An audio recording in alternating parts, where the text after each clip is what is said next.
CMA US or MBA? Unique set of questions which I've heard a lot of people asking, especially in our comments below. I think let me just make it simple if possible, right? What are the pros and cons? What should you do? Simply put, first of all, look at your age, right? If you're in college, MBA is obviously a little later, might as well finish CMA, no problem. So mainly, this is for students who are graduates and actually can pursue both CMA and MBA. So I'm going to talk from that regard.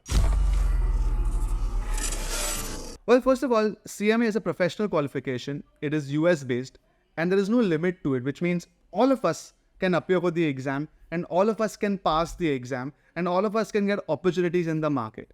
MBA, well, number one, if you've seen any of my MBA videos, I always recommend if you do an MBA, do it from the top 20 or don't do it.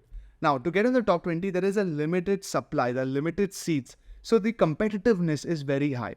If you get into the top 20, nothing like it. But it is far more flexible for you to actually pursue CMA because you're only competing in CMA with yourself. You have to pass your exam. In MBA, you have to compete with everybody else.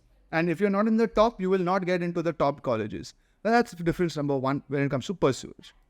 Second, CMA, it's 1 year and you can do this along with working elsewhere.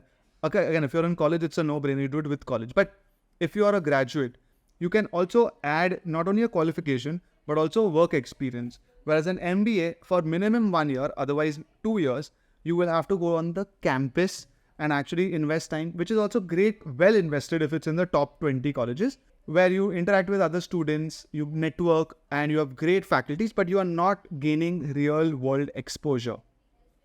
Also, guys, please don't do part-time MBA. I'm not a big fan of, honestly, MBA for the sake of MBAs. So that's not something I would recommend.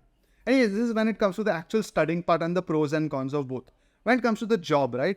CMA, you can, it's something that you do. It adds to your CV, it adds to your knowledge, it adds to your experience, it adds to your profile, and you can keep on finding ways. But it's the inherent way of learning how to look at business from the lenses of finance or accounts that CMA teaches you, which you can use at work as well as in your personal life or maybe in your own venture in the future. MBA, again, if you did it on the top 20, it's great. You learn almost everything that CMA will teach you and way more because it's much more holistic. But if you're not doing it from the top 20 colleges, then CMA will win hands down because it is a well-recognized international qualification and you're doing, let's say, tier 2 or tier 3 MBA just for the tag, just because you think that saying I'm an MBA will get you somewhere in life. It's very, very difficult. In fact, a starting salary package of a CMA fresher, as in a member fresher, and a tier 2 MBA, there is a chance that CMA gets more or they both get equal. Only with tier 1, top 20 colleges and MBA can you get a better jump start to your career. Lastly, MBAs expect you to understand business along with finance, and you can always, there are great successful people who have come out from the top MBA colleges and are either founders or CEOs of companies or otherwise holding really high level position in a lot of companies. If you're a tier 2 MBA, I have not seen too much of that and I would again push you against it.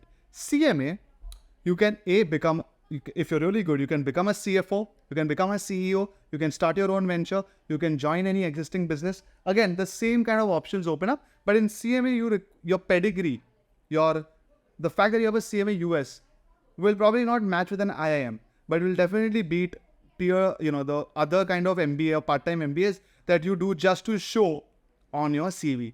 So with that thought, I am recommending understand and assess the situation. If you're in college and you still want to do an MBA, take up CMA, finish it in a year, and then give all your heart and soul in MBA, because if you don't get in the top 20, you have a backup to fall on.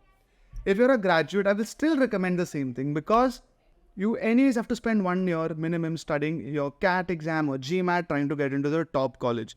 If you're doing MBA because it's an escape for you, then your choice. But if you're thinking genuinely of only value add for your career, please assess it. Lastly, to summarize, the way I will rank is top 20 or tier 1 MBA colleges is your first preference. If not that, CMA. If not that, then any other MBA will do. Hope you found value in this video. Let us know what else we can do for you in the comment section below.